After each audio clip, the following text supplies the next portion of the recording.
এই গরমে খাবারের মেনুতে যদি থাকে খেসারি ডাল দিয়ে পাট শাক, তাহলে তার কোনো কথাই নেই। যেমন উপকারী তেমন স্বাস্থ্যকর এবং খেতে দারুণ মজা। হ্যালো ভিউয়ার্স, আসসালামু আলাইকুম। সবাই কেমন আছো? আমি আলহামদুলিল্লাহ ভালো আছি, আশা করি তোমরাও ভালো আছো। তো আজকে আমি রান্না করেছিলাম খেসারি ডাল দিয়ে পাট শাক। আমার কাছে খুবই ভালো লাগে, সাথে যদি বোম্বাই মরিচ থাকে তো আর কোনো কথা নেই। মানে কি বলবো, এটা মনে হয় আমার কাছে অমৃত। তো আমি প্রথমে আজকে খেসারি ডালটা সিদ্ধ করে নিয়েছিলাম, কারণ সিদ্ধ করে নিলে ডাল রান্নাটা সহজ হয়। খেসারি ডালটা মুসুরি ডালের মতো এক তো সহজে গলে যায় না।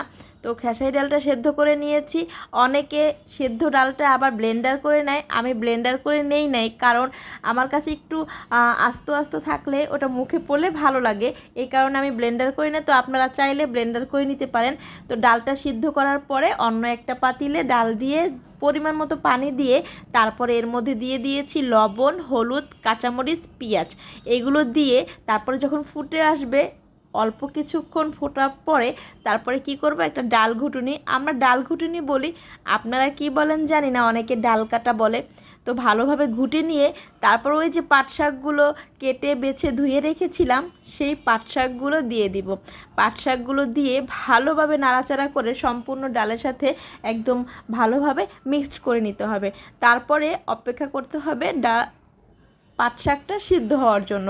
তো আমার পাট শাকটা যখন আধা সিদ্ধ হয়ে যাবে, মানে অর্ধেক সিদ্ধ হবে, তখন আমি এর মধ্যে দিয়ে দিব ছোট ছোট দুটো বোম্বাই মরিচ। আপনারা চাইলে বড় দিতে পারেন এবং অনেক ঝালালাও দিতে পারেন। তো আমার বাচ্চারা খাবে, এজন্য বোম্বাই মরিচগুলোতে বেশি ঝাল ছিল না, কিন্তু ছোট হলেও ঘ্রাণ ছিল অনেক ভালো।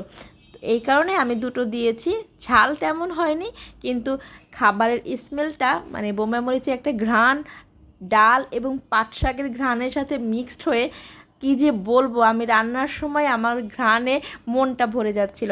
তো আমি অন্য একটা চুলায়, পাশের চুলায় কি করেছি, পেঁয়াজ, রসুন, তেল দিয়ে দুটো শুকনো মরিচ দিয়ে ভালোভাবে এটা বেরেস্তা করে নিয়েছি, মানে বাগার দিয়েছি। ডাল বাগার আমরা যেভাবে দেই সেভাবেই দিয়েছি। ডাল বাগারে পেঁয়াজটা লাল করে আমি ডাল এবং শাকের মধ্যে ঢেলে দিয়েছি। আমার শাক রান্না প্রায় শেষ, আর বেশিক্ষণ রাখবো না চুলায়, একদম শেষ পর্যায়ে। বাগার দেওয়ার পরে বেশিক্ষণ রাখবো না, ঢেকে দিব এখন এবং চুলাটাও বন্ধ করে দিব। আমার ডাল রান্না একেবারে শেষ। যার যার ভালো লেগেছে কমেন্টে জানিয়ে দিও। আর কে কে আমার মতো পাট শাক দিয়ে খেসারি ডাল খেতে পছন্দ করো, তাও কমেন্টে জানিয়ে দিও। আর সবাই সবার পাশে থেকো, সবাই ভালো থেকো। আল্লাহ হাফেজ, শুভরাত্রি।